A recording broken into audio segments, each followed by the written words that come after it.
here. As introduced by Sir, I am Kavita Bedi. And first of all, Sir, I would like to express gratitude to you for calling me, inviting me on your channel, as well as all the people who are watching me live. And also, I would like to express my gratitude to Almighty, जिनकी वजह से मैं उन सभी लोगों से अचानक से मिलती जा रही हूँ जो साइकोलॉजी से बहुत पैशनेट है, जो साइकोलॉजी के लिए बहुत पैशनेट है, जस्ट लाइक मी। तो बहुत अच्छा लग रहा है आपके प्लेटफॉर्म पे आके और उन लोगों से कनेक्ट होके जो मेरे सब्जेक्ट के लिए पैशनेट है। तो ये बहुत ही मेरे लिए बहुत ही एनरिचिंग एक्सपीरियंस होगा आज आप लोगों से भी कनेक्ट होके। आप लोगों से मैं पीपीटी के थ्रू, पीपीटी तो सर डिस्क्रिप्शन में डाल देंगे जैसे सर ने डिस्कस किया है। आज एक टॉपिक पे बात करूंगी। तो मेरा टॉपिक है parental involvement is crucial for child's development, for child's academic progress. तो ऐसा है, जो भी आज मैं इस टॉपिक पे बोलूंगी वो या तो साइकोलॉजिकल स्टडीज से सपोर्टेड है और या फिर मेरे अपने एक्सपीरियंसेस से जुड़ा है। तो सबसे पहले मैं शुरू करती हूँ कि मैंने ये टॉपिक क्यों सेलेक्ट किया। ये टॉपिक सेलेक्ट करने का एक मेजर रीजन है कि इसमें ये पॉजिटिव कोरिलेशन है इन दोनों चीजों में, पेरेंटल इन्वॉल्वमेंट और एकेडमिक अचीवमेंट में। और साथ में लेकिन जो मेरे एक्सपीरियंसेस हैं वो थोड़े अपोजिट होते जा रहे हैं।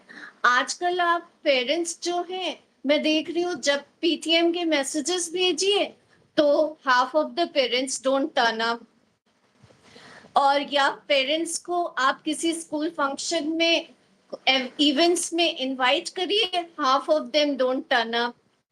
तो आप खुद सोचिए, जब इस पे रिसर्चेस शो करिए, और मैं आप गूगल खुद करिएगा, एक साइकोलॉजिस्ट हैं जिन्होंने इंडियन फील्ड में काम किया है, इंडियन स्फीयर में काम किया है, जैसे कि गीता रानी और सुजाता। उन्होंने ये बताया है कि जो पेरेंट्स अपने बच्चों की स्टडीज में इंटरेस्ट लेते हैं वो बच्चे मोटिवेटेड रहते हैं स्टडीज में, उनका सेल्फ एस्टीम हाई होता है, उनको एक इमोशनल सिक्योरिटी महसूस होती है, सपोर्ट महसूस होता है। तो dear parents, it's very very important that you get involved with your children as far as academic performance is concerned. If you really want, see, only sending the child to good school and paying the fees does not finishes our responsibility. और मैं आपसे भी बहुत empathetic हूँ, मैं समझती हूँ कि आप लोग जॉब में हैं तो इसलिए नहीं आ पाते, लेकिन इसीलिए हम लोग वीकेंड्स पे ही प्रोग्राम ऑर्गेनाइज करवाते हैं सब। तो at least one of the parent, हमारी रेस्पॉन्सिबिलिटी बनती है कि at least one of the parent can take out half an hour for the PTA, get connected with the teacher, get to know what your child is doing in the school. और in fact जो बच्चे नहीं perform कर पा रहे हैं या जो एवरेज स्टूडेंट्स हैं उनके लिए तो एक हफ्ते में एक बार आप पेरेंट्स, आप टीचर्स से जरूर मिलें, तो वो आपको गाइड कर सकती हैं कि इसको कैसे आप पढ़ाएं ताकि उसका परफॉर्मेंस इम्प्रूव हो। तो चलिए अब मैं स्टार्ट करती हूँ। पीपीटी है मेरे दूसरे डिवाइस पे। मैं आपको बताऊंगी क्या क्या चीजें इंपॉर्टेंट हैं आपके बच्चे के लिए। तो सबसे पहले तो आप सब मुझसे एग्री करेंगे कि healthy environment at home is very very important for the child's progress in any field. आप एग्री करेंगे, आप लोग मुझे कमेंट में लिख सकते हैं, सर देखते रहेंगे कमेंट्स। तो इसके लिए मैं आपसे 2-3 प्रश्न पूछूंगी और उसी का डिस्कशन करूंगी। तो सबसे पहले मैं पूछना चाहूंगी, how many of you help your child to keep the study table organised? कितने लोग हैं जो, अगर बच्चा छोटा है तो उसका खुद आप स्टडी टेबल और हेलो। हाँ जी सर। हाँ, बच्चा छोटा है तो आप उसका टेबल ऑर्गेनाइज खुद कर देते हैं या धीरे-धीरे उसको सिखाते हैं टेबल ऑर्गेनाइज करना कि नहीं? देखिए, it is very very important, क्योंकि जो अननेसेसरी आइटम्स होती हैं हमारे टेबल पे, वो एक डिस्ट्रैक्टर का काम करती हैं। वो बच्चे को कंसंट्रेशन में प्रॉब्लम करती हैं।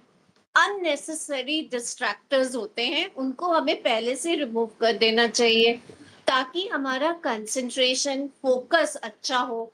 जब कंसंट्रेशन और फोकस अच्छा होगा, तो हमारी लर्निंग भी अच्छी होगी और फिर रिजल्ट भी अच्छा होगा। Isn't it?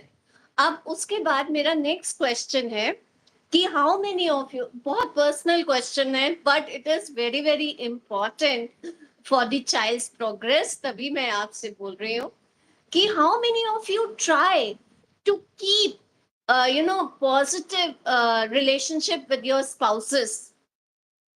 कितने लोग ट्राई करते हैं? देखिए, मैं ये नहीं कहती कि कॉन्फ्लिक्ट्स नहीं होते, कॉन्फ्लिक्ट्स होते हैं। हम लोग दो ह्यूमन बीइंग्स होते हैं जो यूनाइट करते हैं, एक फैमिली बनाते हैं। तो अब सिबलिंग्स में ही कॉन्फ्लिक्ट्स होते हैं, तो पार्टनर्स में क्यों नहीं कॉन्फ्लिक्ट्स होंगे? लेकिन आप उसको कैसे रिजॉल्व करते हैं, कौन सी चीजें आप बच्चे के सामने डिस्कस करते हैं, that is also very important. कुछ आप पहले से, पेरेंटिंग मीन्स को पेरेंट मीन्स आप मदर और फादर दोनों उसमें इन्वॉल्व हैं। कुछ अपने टारगेट्स पहले से रख लीजिए। कभी कभी क्या होता है कि मम्मा कुछ कहती है, पापा कुछ कहते हैं, और मे बी फैमिली में और मेंबर्स हो जो कि आजकल कम है, लेकिन फिर भी चलिए दादा बाबा जो भी हो, तो वो अगर कह दें, जैसे जंक फूड का एक एग्जांपल ले लीजिए, मम्मी ने मना किया, किसी और ने दिला दिया, तो फिर बच्चा half of the time confuse रहता है कि मुझे करना क्या है। तो इसलिए, और देखिए, आप अगर आपकी रिलेशन कॉर्डियल होगी, तो बच्चे को एक इमोशनल सेफ्टी मिलेगी, जिससे कि बच्चा हैप्पी रहेगा। और जो हैप्पी बच्चा होता है वो परफॉर्म बेटर करता है स्कूल में। तो अगर आप इसको अपनी रिस्पॉन्सिबिलिटी समझते हैं, तो प्लीज इस पे वर्क करिए। मैं कॉन्फ्लिक्ट्स के खिलाफ नहीं हूँ। देखिए, लड़ाई झगड़े तो प्यार की निशानी है, लेकिन आप झगड़ा रिजॉल्व कैसे करते हैं, that is the main issue. तो खैर, उसके लिए हम लोग कभी फिर क्लास लेंगे, अगर चांस मिला तो। अब उसके बाद मैं एक क्वेश्चन पूछना चाहूंगी कि do you all take regular feedback from your child when he comes back from the school? क्या आप लोग पूछते हैं? आप लोग जरूर कमेंट बॉक्स में लिखते जाइएगा, मैं पढ़ूंगी। अभी तो मैं नहीं देख पा रही उस उतने अच्छे से, लेकिन मैं पढ़ूंगी जरूर, ताकि मुझे भी पता लगे जो मैंने क्वेश्चंस पूछे हैं उनका पेरेंट्स ने क्या जवाब दिए। तो आप फीडबैक लेते हो जब बच्चा घर से स्कूल से घर आता है? देखिए, वेरी वेरी इंपॉर्टेंट, इससे आपका कनेक्शन बहुत अच्छा रहता है बच्चे से। अच्छा, पहले मैं आपको बता देती हूँ कि कनेक्शन एस्टेब्लिश करने के 9 मिनट्स ऑफ द डे क्या है। फर्स्ट 3 मिनट्स वो है, जो जैसे बच्चा उठता है सवेरे, उसे प्यार से उठाइए, कडलिंग करते हुए उठाइए, हक करिए, प्यार से बिल्कुल। अपनी जल्दीबाजी में बच्चे का दिन ना खराब करिए, उसके लिए स्पेशल टाइम रखिए। आप हस्बैंड वाइफ दोनों आपस में डिसाइड कर लें कि कौन मॉर्निंग के टाइम पे बच्चे को टाइम देगा। That is your prime responsibility as a parent. जितना कनेक्शन अच्छा रहेगा, उतना ही हम बच्चों के साथ, उतना ही हमारा बच्चा हैप्पी रहेगा, हमारी बॉन्डिंग अच्छी होगी बच्चे से। तो फर्स्ट टाइम वो है। सेकंड टाइम जब बच्चा घर आता है स्कूल से, उसके बारे में अभी थोड़ा डिटेल से बात करती हूँ। थर्ड टाइम वो है जब बच्चा रात को सोता है। सुलाने से पहले बच्चे का मूड जो है बिल्कुल हैप्पी करके सुलाइए, उठाते समय हैप्पी करके सुलाइए। आपका कनेक्शन इतना अच्छा रहेगा बच्चे के साथ, वो आपकी बात मानेगा। अभी मैं आ रही हूँ उस पे भी, कि आपकी बहुत कॉमन कंप्लेंट्स होती हैं कि बच्चे बात नहीं सुनते। तो चलिए, अब सबसे पहले हमें फीडबैक लेना बहुत जरूरी है जब बच्चा स्कूल से घर आता है। तो आप उससे पूछिए क्या कराया गया। कभी कभी बच्चे बहुत अच्छी बातें बताते हैं, कभी कुछ बताते हैं कि चलो टीचर से कोई गलती होगी। देखिए, गलती बच्चे को भी ऐसे समझाना is a part of life. सभी से गलतियां होती हैं। अगर कभी टीचर ने गलती से कोई गलत स्पेलिंग भी चेक कर दी तो आप बच्चे को समझाइए कि नो नो, आपका जो स्कूल से इशू है वो आप सेपरेटली स्कूल जाकर डिस्कस करिए। यही एक तरीका है उसको डिस्कस करने का। बच्चे के सामने आप ना तो आपस की कोई बात ऐसे करें और ना ही स्कूल की इमेज, टीचर्स की इमेज, तभी बच्चा रिस्पेक्ट करना सीखेगा। और आप लोग करते ही हैं, लेकिन मतलब मैं आपको ऐसे थोड़ा सा सजेशंस दे रही हूँ आज मेरे टॉपिक के हिसाब से। कुछ पेरेंट्स वो बहुत अच्छे तरीके से भी करते हैं, ऐसी बात नहीं है, लेकिन यंग पेरेंट्स थोड़ा इस पे ध्यान दें। तो उसके अलावा आप बच्चे से, जैसे कभी कभी बच्चे का मूड अपसेट होता है कि उसके मार्क्स कम आ गए, तो वो आपको आया, उसने कहा मैम मम्मा मेरी तो आज 5 स्पेलिंग्स मिस्टेक हो गई। आप कॉपी निकालिए, जरा देखिए कितनी स्पेलिंग सही है। 10 स्पेलिंग सही है। अगर 15 मार्क्स का टेस्ट है, 10 स्पेलिंग सही है। अपना फोकस और अपने बच्चे का ध्यान उस समय वो पॉजिटिव चीज पर लाइए कि 10 स्पेलिंग्स बेटा आपकी सही है। इससे आप बेटर कनेक्शन बना पाएंगे और बच्चे का मूड हैप्पी कर पाएंगे। शाम को मैं ये नहीं कह रही कि गलती उसको सिखानी नहीं, उसकी गलती करेक्ट नहीं करानी, गलती करेक्ट करानी जब टाइम आए उसका। लेकिन सारा दिन बच्चा गिल्ट में रहे कि मेरी स्पेलिंग गलत हो गई, मेरा मूड अपसेट हो गया, तो that is not going to help also. तो आप शाम को उसको प्यार से जब पढ़ाने बैठे तो वो 5 या 6 whatever spellings are wrong, आप उसको सिखाएं। तो इस तरीके से आप अच्छा कनेक्शन, और बहुत रेगुलर फीडबैक लेना टीचर्स से बहुत जरूरी है। इनफैक्ट सभी पेरेंट्स को पीटीएम अटेंड करनी चाहिए, और एक्स्ट्रा फीडबैक स्लो लर्नर्स या जो बच्चे ठीक से परफॉर्म नहीं कर रहे हैं, आप चाहते हैं कि उनकी एकेडमिक प्रोग्रेस अच्छी हो, तो फीडबैक लेना बहुत जरूरी है। अब आप लोगों की एक कॉमन प्रॉब्लम रहती है कि बच्चे सुनते नहीं है मैम। मैं तो बहुत बार कहता हूँ लेकिन बच्चे नहीं सुनते। प्लीज देखिएगा कैसे आप कहते हैं। आज मैं अभी इस कमरे में बैठी हुई हूँ। चाइल्डहुड में ना बच्चे, आप ध्यान रखिएगा, इस बात को समझने की कोशिश करिएगा कि बच्चे अपने ही वर्ल्ड में रहते हैं जब तक वो चाइल्डहुड में होते हैं। अगर वो अपने किसी प्ले में इन्वॉल्व हैं तो वो आपके दूर से डायरेक्शन नहीं सुनते हैं। हम लोग की आदत क्या होती है, हम यहाँ बैठे हैं, आवाज लगा रहे बच्चे को और फिर कह देंगे बच्चा सुनता नहीं है। तो सम टाइम अगर छोटा बच्चा है तो उसको जाकर पैट करे, आई कांटेक्ट रखे, तब डायरेक्शन दे, तब बच्चा सुनेगा आपकी बात। कैसे नहीं सुनेगा, है ना? बच्चा है, आपको उसको तरीके से समझाना है और नेगेटिव बात ना करें उसके सामने। आप उसके पॉजिटिव पे ही फोकस करें। आप जैसे, अगर आप नहीं चाहते, जैसे अभी इस समय मैं सोफे पे बैठी हूँ, तो अगर आप नहीं चाहते कि बच्चा सोफे पे जंप करे, उसको ये ना बताएं कि डोंट जंप ऑन सोफा। उसको ऑल्टरनेटिव प्रोवाइड करें कि आप जो है यहाँ से बाहर जाके बेटा आप खेलो, वहां पे जंप करो। तो वो बच्चा मानेगा, उसको एक जगह मिल गई अपनी एनर्जी यूज करने की। बच्चे के लिए एनर्जी यूज करना बहुत अच्छी बात है उसके डेवलपमेंट के लिए। तो बहुत इस तरीके से आप बात करें तो बच्चा जरूर आपकी बात सुनेगा। हाँ, एडोलेसेंट में केस दूसरा होता है। चाइल्डहुड में इस तरीके से करें। एडोलेसेंट में ना बच्चों को क्रिटिसिज्म या जजमेंट किसी तरीके का पसंद नहीं होता। टॉन्टिंग जो हम पेरेंट्स की एक हैबिट बन जाती है। इंटेंशन आप लोगों की बहुत सही होती है, मैं भी एक पेरेंट हूँ, इंटेंशन हमारी नहीं गलत होती, लेकिन कभी कभी तरीका गलत हो जाता है।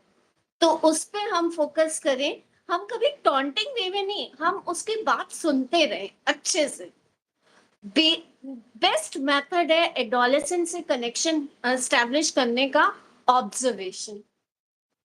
आप ऑब्जर्व करते रहिए। जहां पे आपको इंटरवीन करने की बहुत ज्यादा जरूरत है वहां पे आप इंटरवीन करिए। उनको इंडिपेंडेंस चाहिए डियर पेरेंट्स, इस एज में उनको इंडिपेंडेंस चाहिए। अब जो सोसाइटी जैसे ग्रो करिए, उनको इंडिपेंडेंस चाहिए।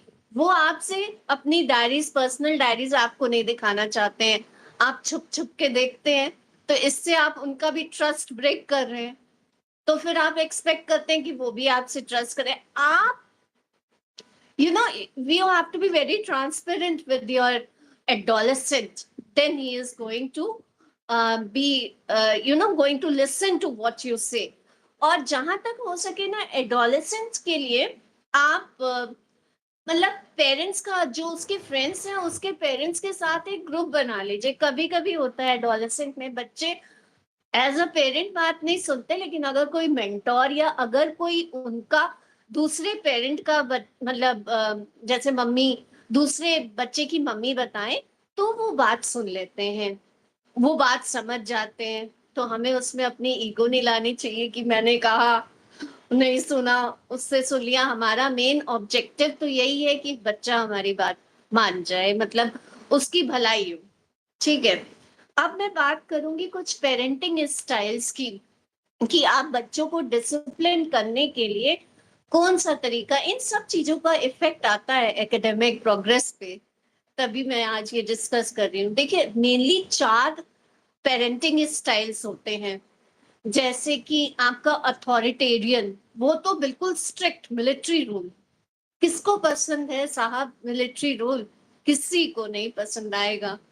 तो फिर हमें बच्चों को तो बिल्कुल नहीं पसंद आएगा, बिल्कुल स्ट्रिक्ट एटमॉस्फेयर, बहुत it is not the correct way of parenting as far as I can say. Okay, एक होता अनइन्वॉल्व पेरेंटिंग। बच्चा आपसे कुछ कहने आया, आप तो मोबाइल देख रहे हैं, के साथ इन्वॉल्व ही नहीं है। No use of that type of parenting. आप उसमें यही सोच रहे हैं कि आप उसकी बस फाइनेंशियल नीड्स पूरी कर रहे हैं, एज अ ड्यूटी कर रहे हैं, उसके अलावा उससे कोई कनेक्शन नहीं है आपका अनइन्वॉल्व पेरेंटिंग में। उसके बाद एक है परमिसिव पेरेंटिंग। पेरेंटिंग में तो बच्चों को राजा ही बना दिया जाता है, मतलब कोई रोका। देखिए हमें फर्म रहना पड़ता है, बैलेंस बनाना पड़ता है जब हम बच्चे के साथ डील करते हैं। तो ये नहीं कि हम उसको अच्छी चीज सिखाएंगे नहीं, किसी चीज पे भी नहीं टोकेंगे, लेकिन हम तरीका अपना चेंज करके उसकी हेल्प करेंगे। तो अगर हम बात करें अथॉरिटेटिव, जो पेरेंटिंग है वो बेस्ट पेरेंटिंग है। अथॉरिटेरियन नहीं, लेकिन अथॉरिटेटिव पेरेंटिंग, जिसमें आप बच्चे के साथ बैठकर रूल्स एंड रेगुलेशंस बनाएं अपने घर के लिए।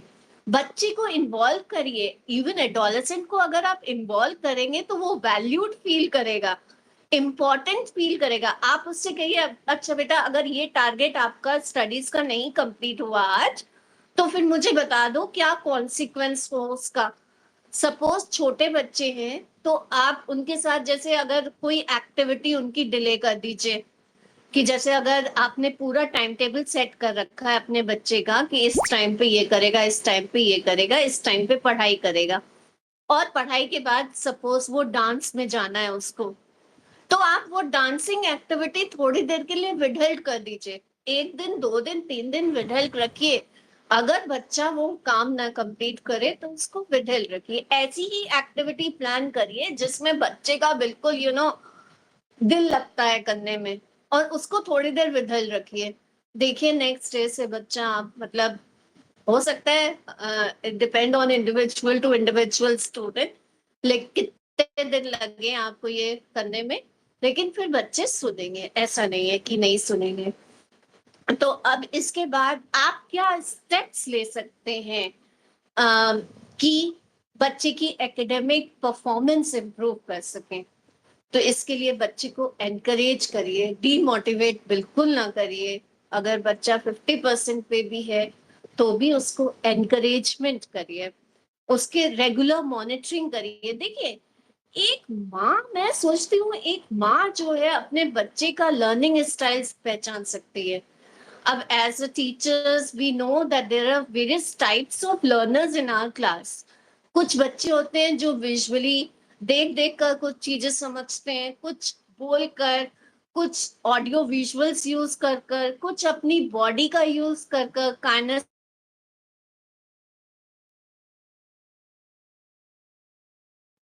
अपने बच्चे का लर्निंग स्टाइल जरूर समझ।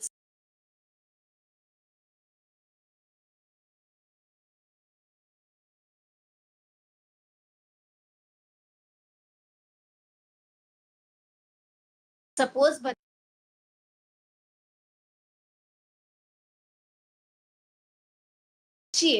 आपको उससे एक्सप्रेशन से समझ आ जाएगा कि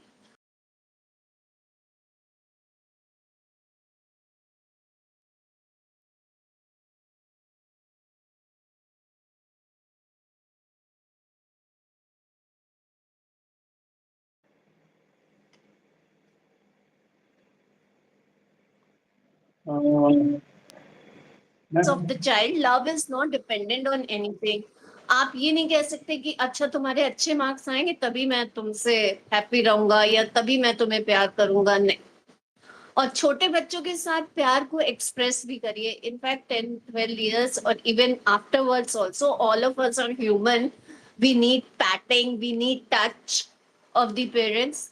तो वो सब करें। उसके अलावा देखिए आजकल कुछ बायलैटरल एक्सरसाइजेस आपकी वर्कशीट्स आपको पे भी मिल जाएंगी, और आप लोग बच्चे को दोनों हाथों का यूज करना सिखाएं ताकि राइट और लेफ्ट ब्रेन दोनों का इंटीग्रेशन हो सके। इससे बेटर फोकस होता है बच्चे का, इससे बेटर कंसंट्रेशन होगा बच्चा। अब जैसे नॉर्मली हम लोग का राइट हैंड यूज करते हैं, that is our dominant hand, लेकिन लेफ्ट हैंड जैसे कोई चीज उठानी है, रखनी है, तो इसका लेफ्ट हैंड का भी उपयोग करें। वर्कशीट्स आजकल आती हैं, नहीं तो आप लोग घर पे भी बच्चे को अपना नाम जो है लेफ्ट और राइट हैंड दोनों से लिखना सिखाएं। इससे इंटीग्रेशन आएगा ब्रेन में, इससे भी एकेडमिक प्रोग्रेस में you would be seeing the change. I think, sir, I had discussed all my points which I wanted to discuss today. Now over to you if they have some doubts or if they want to ask any questions, then most welcome.